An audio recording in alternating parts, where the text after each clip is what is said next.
Alright, enough talk. Let's get this on the track. 0 to 60 happens in 3.7 seconds and it has a top speed of 193 miles an hour. This should be fun.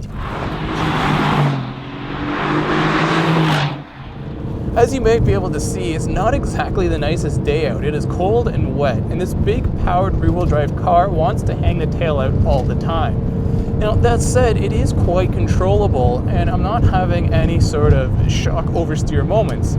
But you do need to pay attention. Mercedes has done a pretty good job with the steering. It's a little bit lighter than I like, but it does communicate very well to the driver what the tires are doing, and you can feel all the bumps and imperfections on the road through it.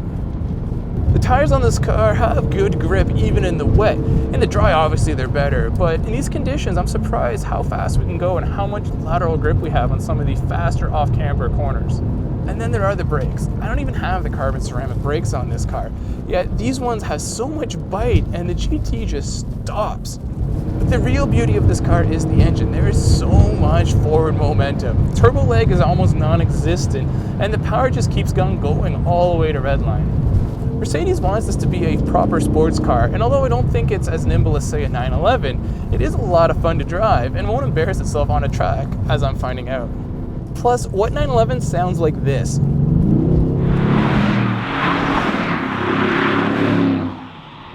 Anyone who thought a 4-liter V8 was gonna sound bad in the new line of AMGs, you're wrong. This car sounds fantastic. Oh, and in case you're wondering, that is 100% real noise. Nothing fake, nothing fed into the cabin.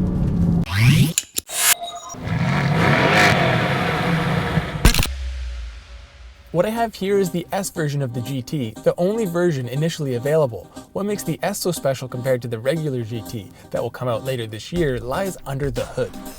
An AMG built all-new 4-liter turbocharged V8 comes standard in all versions of the GT, but in the S, power is bumped up to 503 horsepower and 479 pound-feet of torque.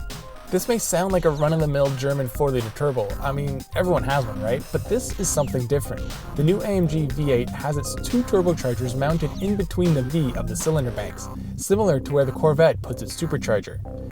This cuts down on turbo lag and packaging space. Mercedes claims it's the first engine to have an inboard mounted turbocharger and dry sump lubrication. The car uses a 7-speed dual-clutch transmission that sends power to the rear wheels. The GTS is more than just an engine, it's a complete package. It may be a front-engine car, but since the transmission is positioned in the back of the car, it still has a rear-biased 47 to 53% weight distribution.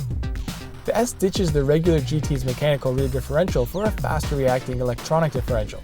The GTS will also come standard with AMG Ride Control that electronically alters the dampers, as well as a 3-stage stability control system. If you want even more performance, there are optional carbon ceramic brakes that measure almost 16 inches in diameter up front. Then there's the AMG Dynamic Plus package that includes adjustable engine and transmission mounts. In the soft setting, they provide great comfort and a smooth ride. Stiffen them up and the engine and transmission feel glued to the chassis to deliver better response and a lot more vibrations. This is the second car designed and built by AMG. Like the SLS, it retains classic Mercedes styling cues. It's a couple of inches longer and substantially wider than the Porsche 911 or the Jaguar F-Type. As gorgeous as the outside of the GT may be, the inside is absolutely stunning.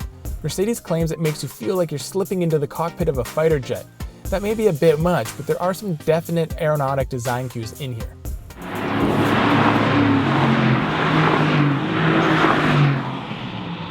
Pricing for the AMG GTS starts at $130,000, which puts it right on top of the Porsche 911. Now, it might not be able to topple that icon in terms of all-out performance, but it is gorgeous, fun to drive, and sounds amazing. That alone makes it an interesting alternative to the vast sea of 911s.